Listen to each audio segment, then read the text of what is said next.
Olá, boa tarde, alunos do sétimo ano C e sétimo ano D da Escola Estadual Clarimundo Carneiro. Aqui é a professora Ludmila, professora de vocês de Geografia, e nós vamos seguir adiante para mais uma semana do PET, né? A última semana, semana 4.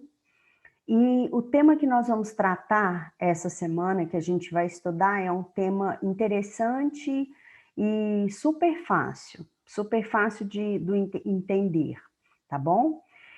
Acontece o seguinte, nós vamos estudar paisagens. O que é paisagem e o que são paisagens naturais e paisagens humanizadas. Então, eu gostaria que vocês observassem essas imagens que estão no vídeo. Então, são fotografias belíssimas, de lugares belíssimos e fotografias naturais, né? E quando nós vemos essas belas imagens, nós podemos pensar, nossa, que paisagem! E o que é paisagem? Você sabe? Bom, segundo Milton Santos, ele nos diz o seguinte, bem resumidamente, a paisagem, ela trata-se daquela parte do espaço geográfico que conseguimos avistar. Então, ela tem uma relação direta com o nosso olhar. É aquilo que nós conseguimos enxergar, aquilo que nós conseguimos ver. Na verdade, não é tão simples assim. No entanto, esse conceito inicial é o suficiente para nós conseguirmos nos sair bem nesse conteúdo. E aí vocês tomem o cuidado para não confundir paisagem com natureza.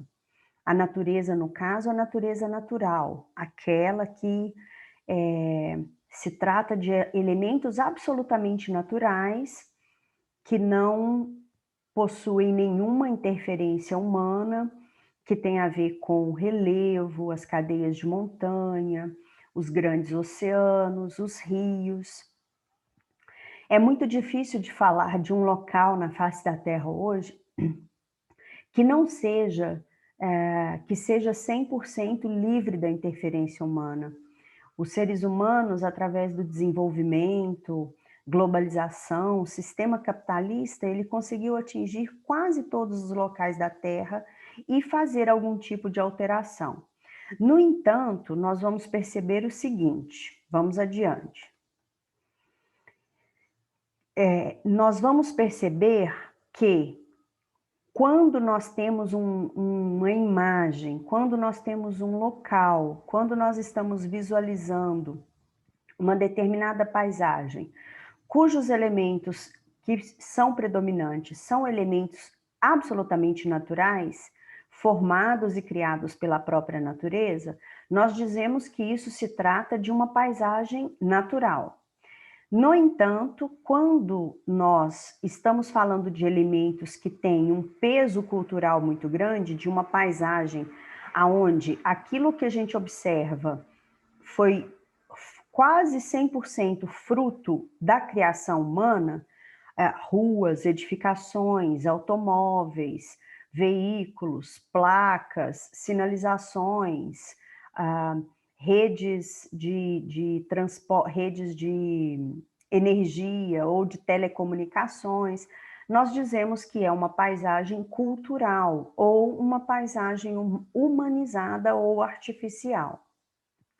Vejam bem, eu gostaria que vocês entendessem que quando nós estamos falando de uma paisagem que está no meio rural, por exemplo, ela pode se tratar de uma paisagem natural, sim, mas muitas vezes ela é uma paisagem humanizada. Quando nós temos, por exemplo, grandes plantações, ou mesmo menores em sítios, chácaras, quando nós temos um desmatamento, quando se tem a alteração de um curso de um rio, mesmo que seja no meio rural, mesmo que aquilo ali sejam elementos que aparentemente são da natureza, mas eles foram colocados, inseridos naquela paisagem pelo homem. Então, se trata de uma paisagem cultural ou humanizada. Finalmente, a paisagem é o conjunto dos elementos naturais e culturais que podem ser vistos ou enxergados em um local. Os elementos naturais, eles são feitos pela própria natureza, como rios, plantas, cadeias de montanhas, morros, entre outros, ok? E os culturais, artificiais ou humanizados, são os que foram construídos pelo homem, como prédios, pontes, rodovias, culturas agrícolas e uma infinidade de outras intervenções humanas que foram criadas e que foram inseridas na paisagem, transformando ela em paisagem cultural. Então, quando predominam os elementos naturais, recapitulando, a paisagem é natural. Observe, essa é uma paisagem natural. Quando predominam os elementos construídos pelo homem, mesmo tendo bastante elementos naturais, mas existe um predomínio de coisas construídas pelo homem, então é uma paisagem cultural, certinho? E aí nós vamos ficando por aqui, como eu falei para vocês, o tópico dessa semana, o tema dessa semana, ele é bastante fácil e durante a execução dos exercícios, se vocês tiverem alguma dúvida, não deixem de me procurar, não deixem de tirar essa dúvida, façam todos os exercícios, não deixem nenhum em branco, com letra bastante legível. Eu aguardo vocês, um grande abraço e até a próxima.